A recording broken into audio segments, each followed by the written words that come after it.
Hello everyone and welcome to another episode of the Unplugged Woodworking podcast. So what have I been up to? Not a great deal. I was working away. I haven't been back a great deal of time. I have been doing a little bit more to my mum's kitchen. That's kind of an ongoing sort of thing. I'm kind of doing a little bit here and there. I'm kind of avoiding it actually. But yeah, it is getting done a little bit by little bit. So today I did actually do a very quick video.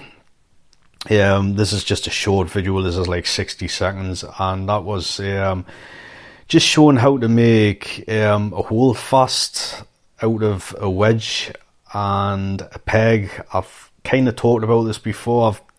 I think I might have demonstrated very quickly. In fact, I think I did on one of my Roman workbench videos. It's super simple. They don't do too bad. Considering what they are. It's basically a wedge. You drill a hole through the wedge. You put your peg in. You put your workpiece in place, and you just use your body weight and push it down. You don't even have to hit it with a mallet or anything like that. They're not as good as a metal hold fast, but they will do the job. I'm going to talk a little bit more about that today. So I tried today to start filming for a new notch video. So anyone that's read my book, which is free for anyone that doesn't know yet, I'm sure everybody does because I keep on saying it. But basically the notch accessory, when I first conceived the idea was to actually add dog holes in it. So the dog holes were there to put pegs in and to use wedges to wedge things in place. So the holes would be on both sides of the piece. So if anyone that hasn't kind of seen the notch accessory, it is what it sounds like. It actually fits into the notch of the Roman workbench. It's fixed into place with a wedge, and it's basically a long L shape. It's 2 foot long, and it's just basically an L shape, as I've just said.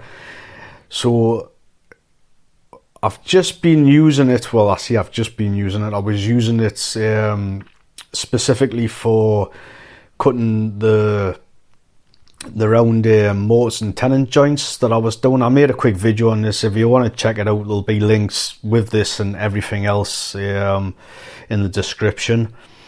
So when I was cutting it, the joint, I was using clamps. Which worked, it wasn't a big deal, it wasn't a big issue, but at the same time I was kind of thinking, why didn't I just add the dog holes in like I was originally going to? God knows why I didn't do it, but I didn't do it. So I did try to start filming for that. It's going to be a really quick build. I'm hoping to get it finished tomorrow. Basically the reason I stopped because it started raining.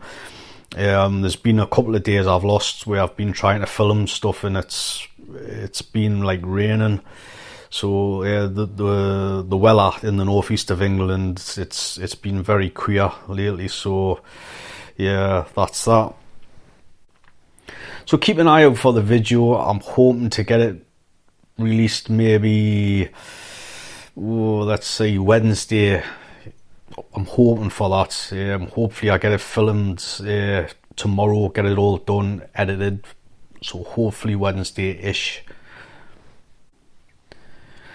So I want to say a big thank you to Jacqueline Smith-Roberts and Stephen Lang for buying me a coffee.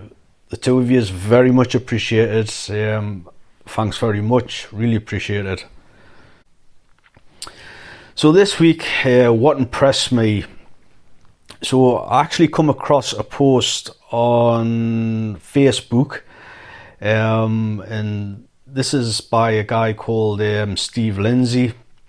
Lindsay Engraving is his page on Instagram and Facebook, I believe. So I'm going to leave a link in the description if you want to check the post out. So is what it was actually a vise. This vise is called the Fractural Jaw Vase. So this is a really clever little gizmo. I think it's geared more towards like kind of metal engravers, jewelers, people that work with metal, but the applications, you know, they could be used for holding, you know, like really weird shaped wooden objects, because there's obviously some more that do, you know, do carvings and whatever else. So this would come in really handy. So it's kind of, if you can imagine a vase, but rather than the two sides of the vase being flat, these are actually movable either side. So if you can imagine a semicircle and then a semicircle like 2 of and then 4 of. So if you can imagine 4 semicircles encased in 2 semicircles and then encased in 1 semicircle. So you've got like 2 lots of that. So you've got that either side. So as you can imagine, when the vise tightens up, you know, with all those semicircles, they basically just fit really well around really awkward shapes. So he actually demonstrated this in a video, and he clamped up a shifting spanner, or that would be an adjustable spanner to a lot of people. He clamped up some sort of wooden, it kind of looked like a pipe, you know, like an old tobacco pipe. I don't think it was, but that's what it kind of looked like. But he clamped that up. He clamped a pair of scissors up as well, you know, just to give you an idea of how good this thing, you know, how versatile it is for clamping things up. Anybody that's interested in these sort of things, like, it's really worth having a go. It's a really good concept. I was really impressed. It's one of the better vises I've seen in recent times. I think the only other vise that's really impressed us lately was I think is it H.T. Gordon? I think I can't really remember the name. I think the maker's from Australia. As everyone knows, I am a viseless woodworker, but I seen this vise and I thought I actually wouldn't mind one of those vises. So yeah, I'm kind of going off topic a little bit, but even this the Fractal vase, what I'm talking about now, I'd probably wouldn't turn one of those down if I could get my hands on one of those, because they've got a lot of possibilities. Another good thing about them, they've actually got changeable heads, so you can basically take the heads off, and you can add like larger heads. So basically the semicircles would be larger.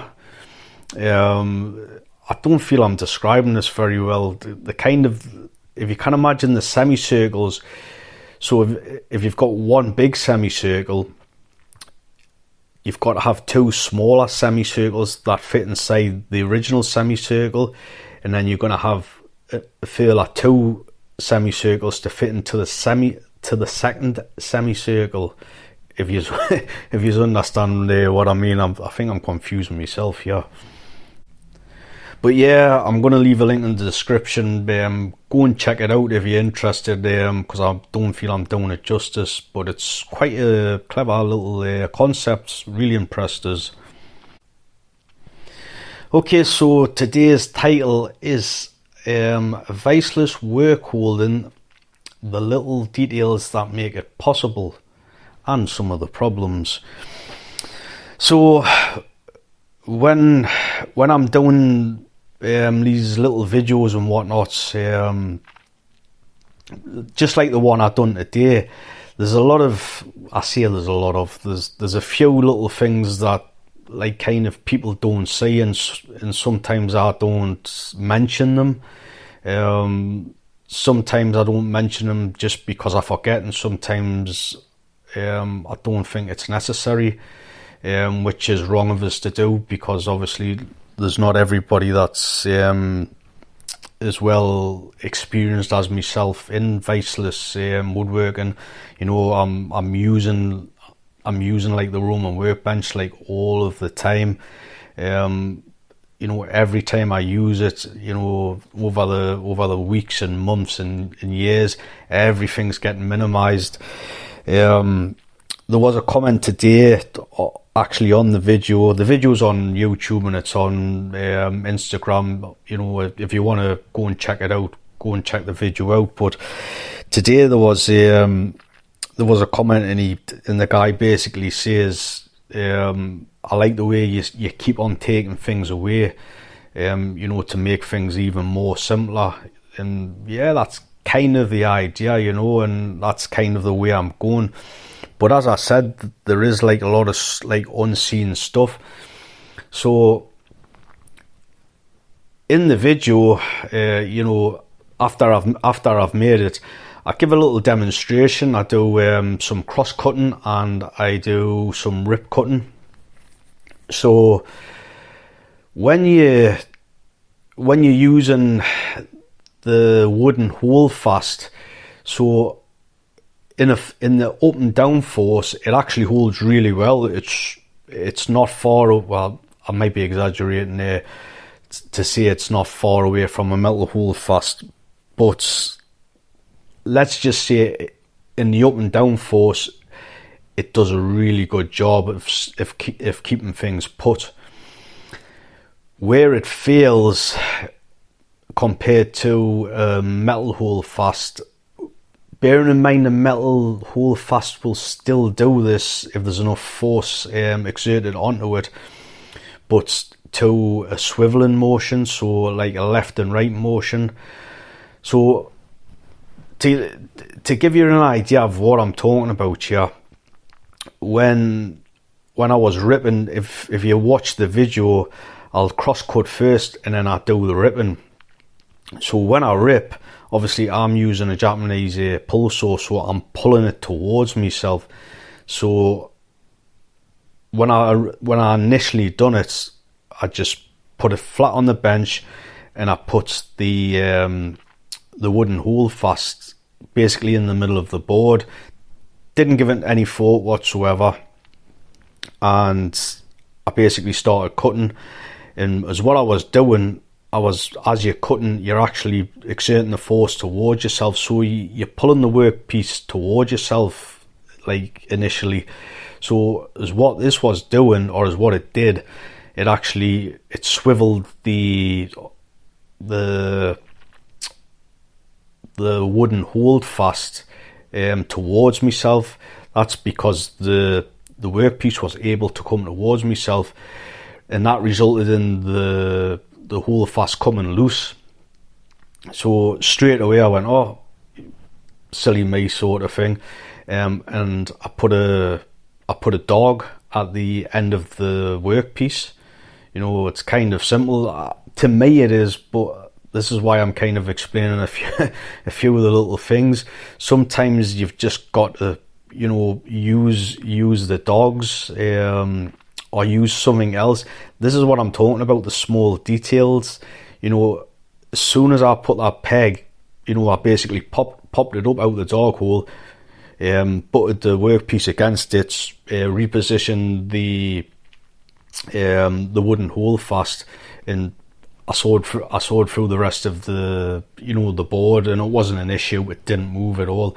That's because it was butting against a dog, and because it was butting against the dog, the workpiece couldn't move towards myself. Therefore, it stopped the wooden hole fast from swiveling, and again, therefore, it just didn't move, which is the whole idea. But again, you know, little things like this are overlooked. Sometimes I don't explain them to anyone that's getting like into the viseless work hole, and you know, they might be looking, you know, and saying, how is he doing that? Because when I do it, this happens. So this is kind of the whole thing. To be honest, I think I'm probably going to do a video about this. I don't know when I'm going to do it. It's on my to-do list, or it's just been added all as I'm speaking. So I think that'll be probably good to show everyone. But I am going to continue with this and try and like kind of talk through it. It might be a little bit awkward to understand this, but I'm sure you'll grasp what I'm saying. So it's pretty much the same idea for the rip cutting portion of the video. What I've done, obviously, I rip cut a section before I demonstrated the rip cutting. I cross cut before I demonstrated the rip cutting. So it's the same principle again. If you didn't have the dogs in place, it would just swivel. It'd probably come loose, not as quickly as a rip cutting, but it would come loose eventually. So again, I just had 2 dogs in place against the side of the workpiece, and it just stops it from moving around. It's another kind of what's the word I'm looking for here? It's kind of the triangle. I've talked about this before. When you're doing like pegs and wedges and things like that, you tend to like to use like a triangle formation of stuff. It's a common occurrence. Well, it is for me anyway when I'm doing viseless woodworking on the Roman workbench. So with edge planing, I've pretty much cancelled out the wedge basically. So I have demonstrated this, and I have talked about this quite a few times. Basically, is what I'm doing with my edge planing when I'm edge planing boards is I'm basically using 3 pegs and that's it. Sorry, I tell a lie. I'm using three pegs and 1 dog. In the dog, I think sometimes that gets lost in not lost in translation, but I think a lot of people don't see it when I'm demonstrating these on my little Instagram videos, and a lot of people are like, "How's he doing?" That sort of thing.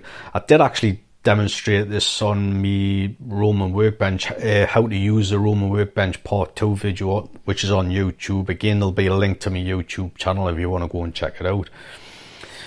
So with this, you can actually get away a little bit without using the dog, but depending on how your grain is, if your grain's a bit wiry, if it's all over the place a little bit, if you are using a bit of maybe Sapel, Sapel tends to be all over the place, or at least every piece I've had of Sapel seems to be all over the place, the grain direction and stuff. If you're using oak and it's straight grain when you're planing it, you probably would get away. I'm pushing this out here a little bit, but you probably would get away without using a dog, because you do have friction with the 3 peg system without the wedge. So a quick overview of it for anyone that doesn't know, I'm basically putting 2 pegs in.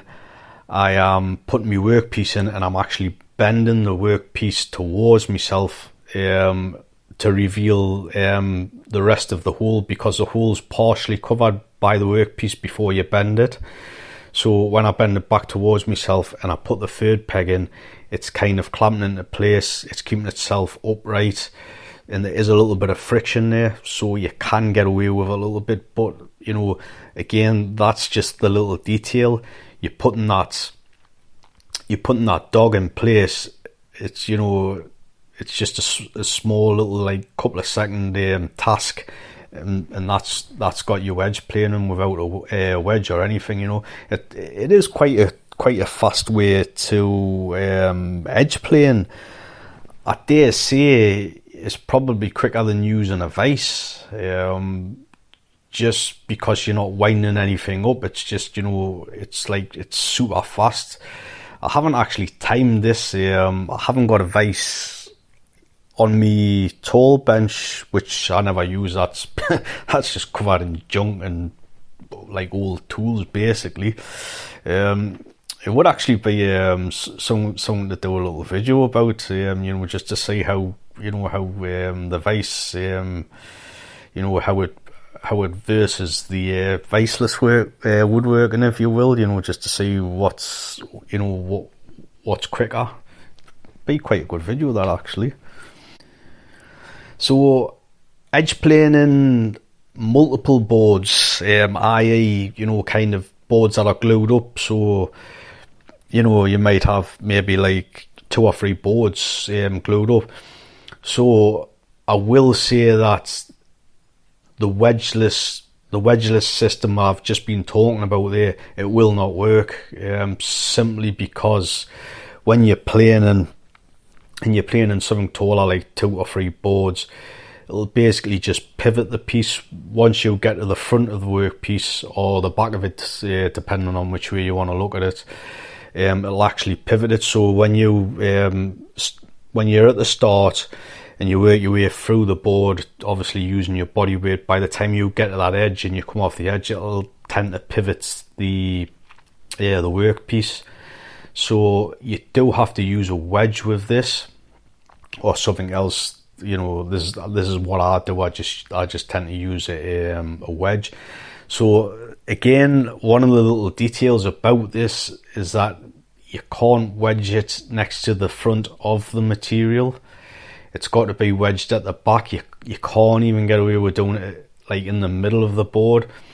So it stands to reason, when you think about it, if you clamp it at the back of the board, or your starting points rather, so where you start planing, if you clamp it there, and then by the time you get to the end of the board, because it's clamped where it wants to lift, where it's like wedged where it wants to lift, it basically cannot lift, if that makes sense. And that would be using a Western style plane. Now it's the same again. If you are going to use a Japanese style plane, you would actually clamp it at the front of the board, or the front of the bench, basically where you're starting your plane stroke from. That's where you would want to do it on the wider boards. I mean, obviously the shorter boards, as I've just explained before, you don't really need to use a wedge. That's if you're kind of using nominal sizes to yourself. Basically, I've said this 100 million times, but basically myself, it's very common for me to use material of like 21 millimeter thickness. It's really common for us to do that. So that's how I'm able to use the 3-peg system without the wedge. So staying with wedges, since I've just kind of mentioned not using them there, the angle that you actually make the wedge does actually make quite a lot of difference. I don't know if I've talked about this. I think I might have briefly covered it. I think I talked about it in my free ebook, I think. So basically the wedges what I have got now are 6 degrees, and I find they work super well. Like 6 degrees is like, I wouldn't say the magic degree or the magic number rather, but it seems to work very well. Sometimes it can work a bit too well, which basically means that if I wedge something in the notch, sometimes I can struggle to get it out. If it's not a long piece and I'm unable to use like some leverage force, I can actually struggle to get it out. Even using a hammer to hit it back up, it can be a bit of a struggle sometimes. When I first made the Roma workbench, I can't quite remember the angle of the wedge I used. I actually have still got one of the original wedges, but I can't remember the angle I did. It was more severe than the 6 degrees. I really don't know what it was. It does hold things in place, and it does it does work reasonably. But what I will say is a 6 degree, it works a lot better, like, you know, like a lot better. So it's not just the notch, obviously, where this works better, but it works better with the pegs as well. Obviously, I don't use it a great deal. It's like, I can't remember the last time I used the wedge with the pegs in like edge plane in like a scenario, but obviously I do know it works better. So the more severe you make a wedge, the less likely it is to stay in place. I think with me having the 6 degree in the notch, and obviously the wedges are to match the notch, I believe that's why I'm able to use the notch accessory so well. Obviously, you know, you give it a good tap down with the mallet, you know, and it's that notch accessory stays in place for quite a long time. You know, it takes quite a lot to get it out. It tends to be, when you want to get it out, there tends to have to be some sort of movement going widthways across the bench, and even when you're having movement widthways across the bench, it does stay in place. You know, it is quite solid, you know.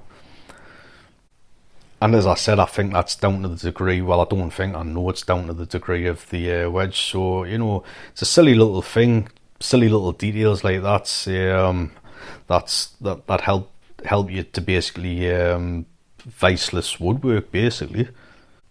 I said basically a lot there, didn't I? Okay, so the rubber mats.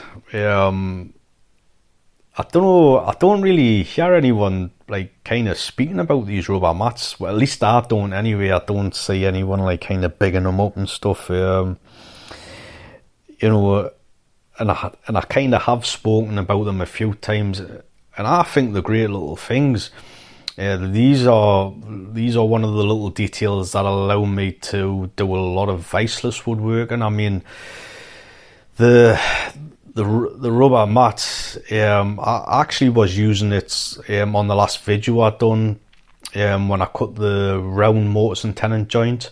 When I was cutting the shoulders, I basically had the mat, put the mat down, and I just started cutting the shoulders. You know, it wasn't clamped in place or anything. You know, there was a little pressure with, you know, basically with my hand holding it in place. But, you know, I wasn't, if you watch the video, you can see I'm not like applying a lot of force.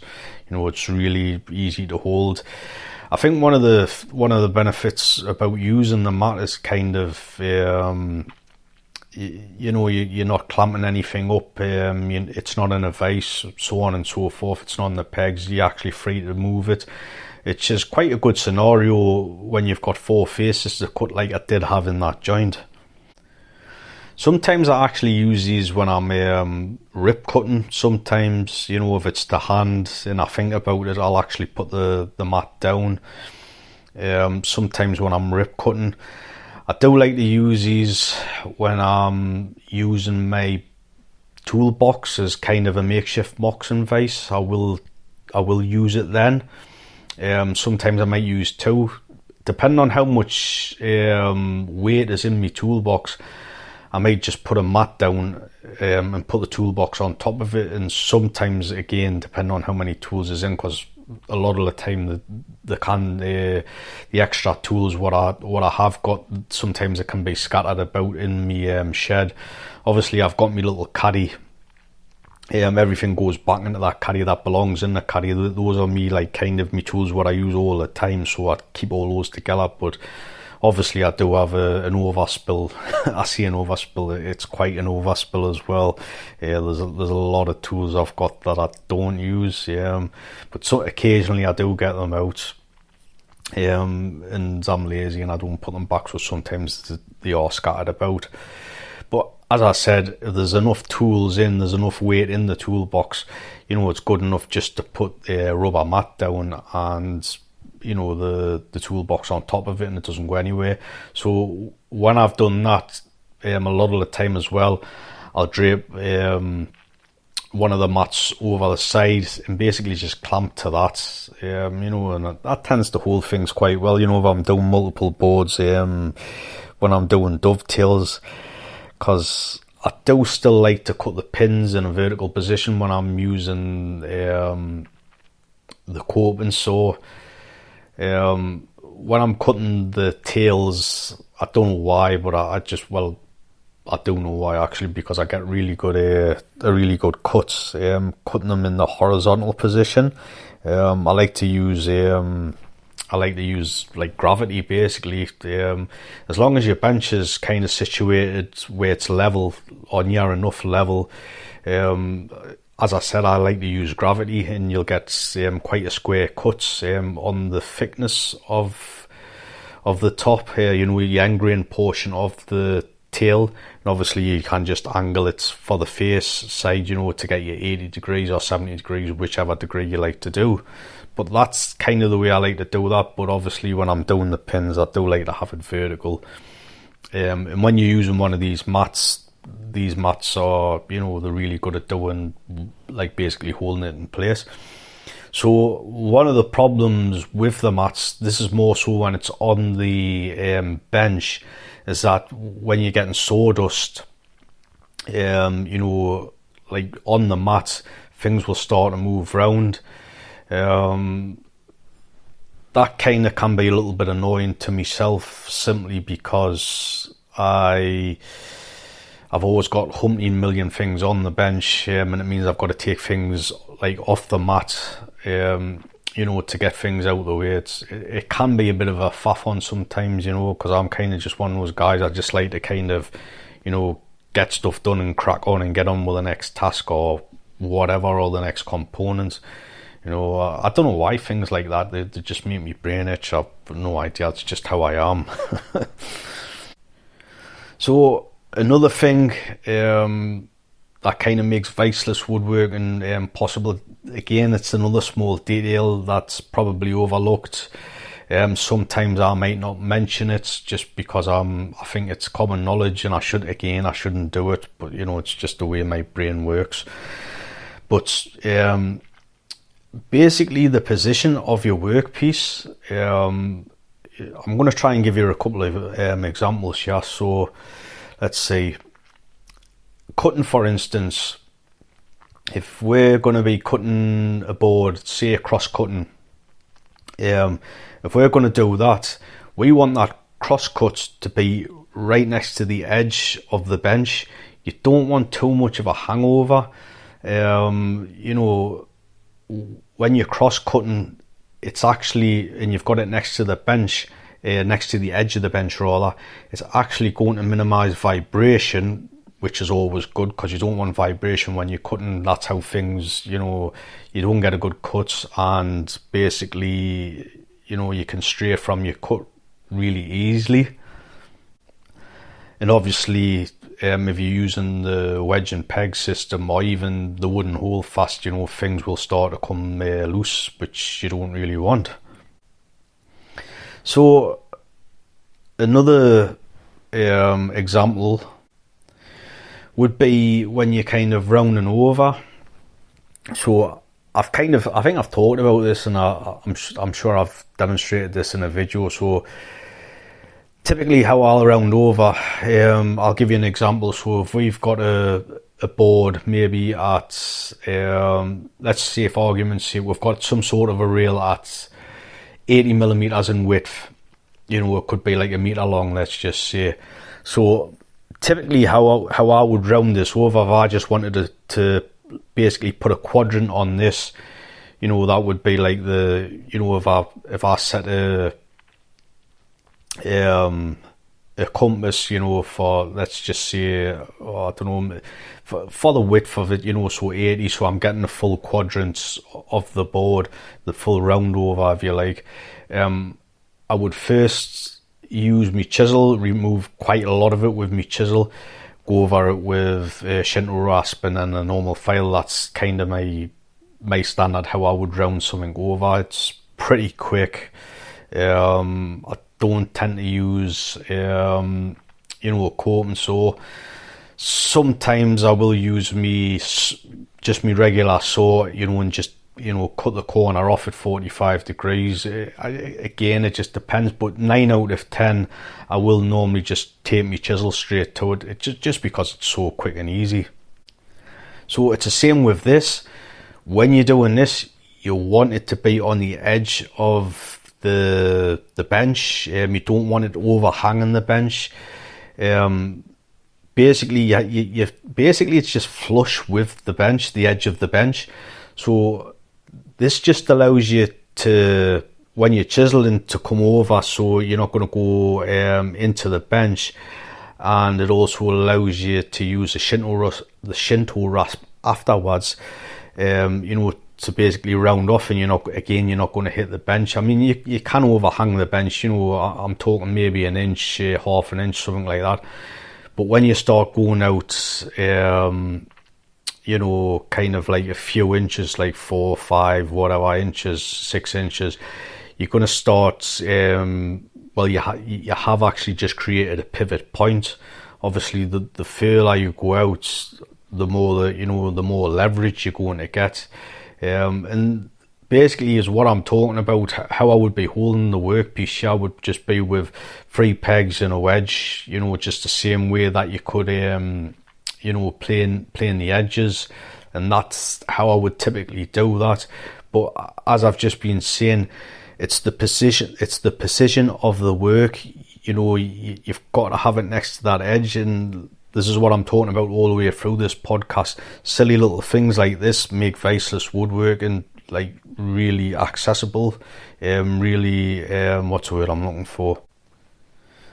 Just kind of makes it really doable, because if you weren't, well, for me it does anyway, if I wasn't doing these little things, it would just be a pain to us, and it wouldn't be as worth doing it, As I've said a lot of times, when I'm doing woodworking, I just like to, get a job done and move on to the next. I don't want to be, taking forever to do a task. That's a bit of my philosophy. I'm sure that's a lot of other people's philosophies, especially when you're using hand tools. You just want to be as efficient as you can, as quick as you can, without rushing, obviously. That's what I just try to do. Okay, I think I'm going to call it. I think I've rabbited on enough today. So, as always, if you've got any ideas, anything you'd like us to talk about, any questions, anything like that, leave a comment on my social media, or give us an email, unpluggedwoodworking@gmail.com. A big massive thank you to all the new followers on Facebook. For some reason, I don't know why, I've just had like a massive amount of new followers. It is for me, and anyway, I don't know how many I got, but there was quite a few followers on Facebook, which I don't really do well on Facebook for some strange reason. But yeah, so thank you to everyone that's joined us on there. Same with my YouTube subscriptions going up a lot, so a big thank you to all my new subscribers. It's same with the videos, guys. If you just want us to kind of do a video, obviously I cannot do everybody's requests, but if there's a census, if there's a good group of people that want us to do a certain video, I will kind of try and do that video. So same again, leave a comment on YouTube, on any of my social media, or send us an email or whatever. I'd love to hear from you, and until the next time, I shall speak to you guys later.